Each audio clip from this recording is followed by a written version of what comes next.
Zemmour, Domenech, ça se dispute, c'est parti. Messieurs, voici le sommaire. Rien de grand ne s'est accompli dans le monde sans passion, disait Hegel. La passion, on la cherche toujours quand on parle d'Europe. À 2 jours du scrutin, la campagne est un long ennui. Les partis pro-européens peinent à mobiliser. Le FN est annoncé à 20%. On en parle. Heureusement, la campagne a été sauvée in extremis par une tribune dans Le Point.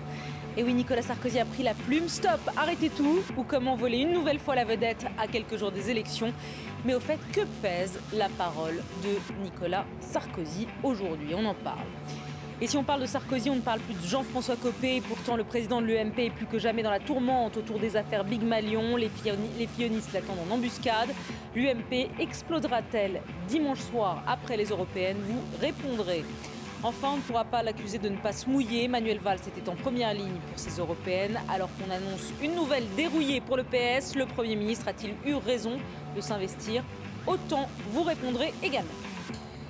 Sans saveur, sans passion, cette campagne européenne, elle n'a pas mobilisé les foules. On redoute une abstention record, vous le savez. Et pourtant, il y en a un qui croit à son Europe, qui le martèle, qui le répète, quitte à passer pour un Européen béat, José Bové. Ceux qui sont eurosceptiques ou anti-européens, ils nous traitent d'euro-béats. Moi, je pense qu'on est lucide parce qu'il n'y a pas d'autre issue pour construire que l'Europe. Donc, moi, on m'a dit, la campagne Bové, c'est Europe, Europe, Europe. Ça, c'est quelque chose que j'assume. Mais... Alors, est-ce que ça a été pour vous un long ennui, cette campagne, messieurs? Long, non, c'était très court. Parce que depuis les municipales, il y a eu très peu de campagne, donc c'était pas long. Ennui... oui, mais on s'y attendait un peu.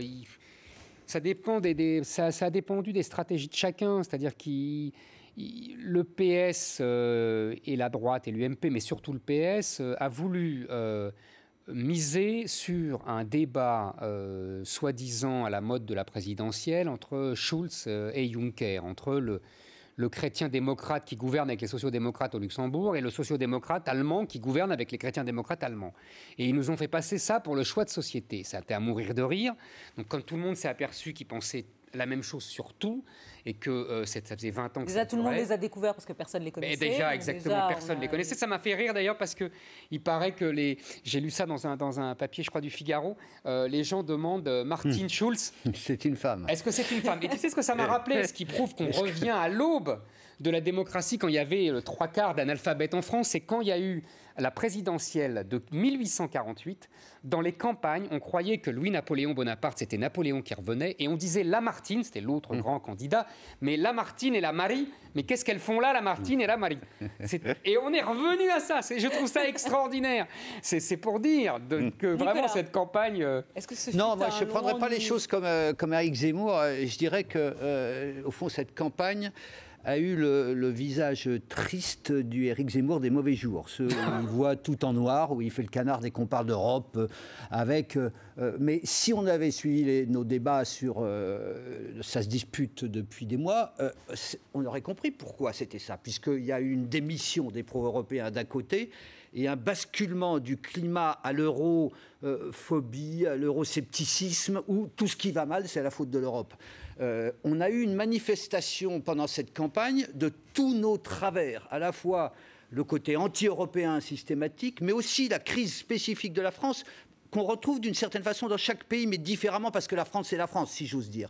C'est-à-dire qu'au fond, le mal à l'âme français, il se manifeste dans cette campagne-là sur l'Europe, mais il est beaucoup plus profond que la question européenne. C'est notre façon de nous projeter, ou de ne plus nous projeter, individuellement, nationalement, dans le monde entier qui s'est retrouvé là, d'où effectivement une campagne lamentable, mais le mot est faible, une campagne d'une médiocrité insane de tous les côtés, aussi bien du côté des pro-européens que des anti, etc.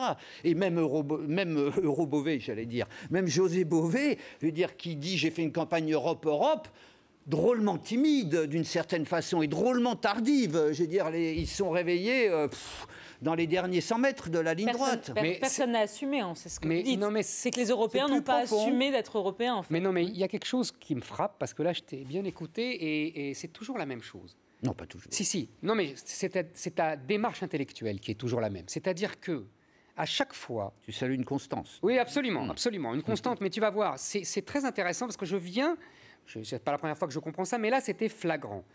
tu crois toujours que le discours politique est tout et que la réalité n'est rien. C'est-à-dire que tu penses toujours que c'est parce que, là, en l'occurrence, les pro-européens ont renoncé que l'Europe est attaquée. Non. C'est parce que l'Europe est indéfendable, qu'elle a échoué sur tout depuis 20 ans. Ça s'appelle la réalité. Toutes les discussions sont les mêmes. Qu'ont fait les européistes ? Ils n'ont pas été malhabiles, comme tu le dis. Ils ont simplement tenu compte de cet échec global et ils font semblant de dire « Non, mais vous inquiétez pas, il ne faut pas l'acheter à la rivière, on va pouvoir l'améliorer. » Le sommet étant Sarkozy, mais on y reviendra après. Oui. Bon. Donc c'est ça la méthode des européistes. Ils ne peuvent pas dire « Regardez, l'euro, c'est extraordinaire », comme Trichet, il n'y a que Trichet pour venir dire « L'euro, vous avez vu, c'est extraordinaire, on vous a inventé une monnaie, là, magnifique ». Alors les 25% de chômeurs dans toute l'Europe, tout le monde s'en fout, surtout Trichet. Et il ne peut pas dire ça. Donc tu comprends ? Comment tu peux dire que tu parles au nom de la réalité tout en ajoutant dans la phrase suivante « L'Europe a échoué sur tout ». C'est-à-dire que tu fais au fond la même démarche intellectuelle, je finis, là, je ne sais pas pour longtemps, la même démarche intellectuelle qui a été celle des pro-européens au début, qui est de dire, au fond, l'Europe, c'est une merveille absolue, tout est formidable, et les anti-européens n'ont que des arguments minables, etc. Ce qui n'a jamais été ma position, et je pense qu'on crève aujourd'hui en partie de ne pas avoir pris en compte leurs arguments qui pouvaient peser. Mais tu ne peux pas dire l'Europe a échoué en tout. Nicolas, je veux dire, c'est quand même, ça ne tient pas la route. Le seul argument fondamental que moi m'a longtemps séduit des européistes, c'est l'argument d'ailleurs assez banal, qui est de dire on est plus fort, l'Union fait la force. L'Union fait la force dans un au monde moment globalisé. des empires continentaux. D'accord. Ça veut dire que vous avez été pro-européen à un moment ? Vous avez été tenté par l'idée européenne à un moment ? Mais il y a très longtemps. Parce que mais il n'a pas consommé, rassurez-vous, la tentation est passée. Non, mais moi, comme Nicolas Domenach, j'ai suivi la campagne de Maastricht. Et j'ai écouté Philippe Séguin, qui avait tout prévu. On devrait ressortir son discours, on devrait l'apprendre dans les écoles par cœur. Il y avait tout ce qui s'est passé. Et qu'est-ce que j'ai compris ? J'ai compris deux choses. Premièrement, comme il n'y a pas de peuple européen, il ne peut pas y avoir de démocratie européenne. Et deuxièmement, aujourd'hui, depuis 10-15 ans, c'est pas ensemble qu'on est plus fort. C'est que l'Europe est devenue le terrain de jeu privilégié de la guerre de tous contre tous et que l'euro permet à l'Allemagne de détruire et d'achever les industries françaises et italiennes. Mais c'est ça que j'ai compris. Mais alors ça change tout. Ça change beaucoup. Et oui, mais c'est pour ça que je dis qu'elle... Mais c'est pour ça que je dis que les Européens ont eu tort de démissionner, parce que ça s'est produit sous nos yeux. Et ça se retrouve d'ailleurs dans les enquêtes qualitatives sur les sondages. C'est très intéressant de voir qu'au fond, l'Europe, qui était une coopération conçue comme telle, est devenue la guerre de tous contre tous. Compétition des uns contre les autres. Mais pardonnez-moi, donc l'Union ne fait pas la force. Mais non, voilà, l'Union ne fait pas la force. L'Union n'est pour autant. L'Union fait la faiblesse. Pour autant. En tout cas de nous. C'est pas aussi ça. Ne soyez pas aussi simpliste qu'Éric Zemmour et Salamé. Pensez à la robe grecque que vous avez revêtue aujourd'hui, qui est comme un manifeste peut-être inconscient de votre adhésion à une ambition collective. Allez. Quand on regarde les qualitatifs, ce que j'ai fait ce matin avant de venir vous retrouver, il y a quand même des idées forces qui restent.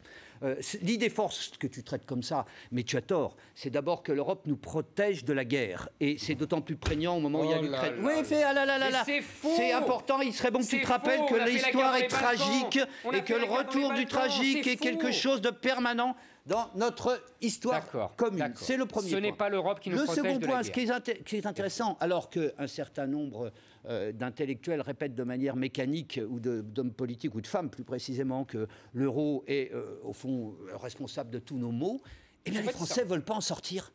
Les Français, ils sont attachés tout en le critiquant, tout en disant ça fait monter les prix, etc. Ouais, mais tu sais pourquoi ils sont attachés. 70% veulent y rester. Donc, ce que je considère, c'est que dans ce moment très difficile pour l'Europe, eh bien, il y a un attachement quand même incroyable. Ce qui est amusant, encore une fois, Domenach, je lui parle de réalité, il me répond mais sondage. C'est une réalité, ça. Les sondages, tu me réponds sondage. C'est une réalité. C'est très intéressant. C'est une réalité, la perception. Deuxièmement, pourquoi les gens sont attachés à l'euro ? Moi, je comprends pourquoi. Parce que c'est leurs économies.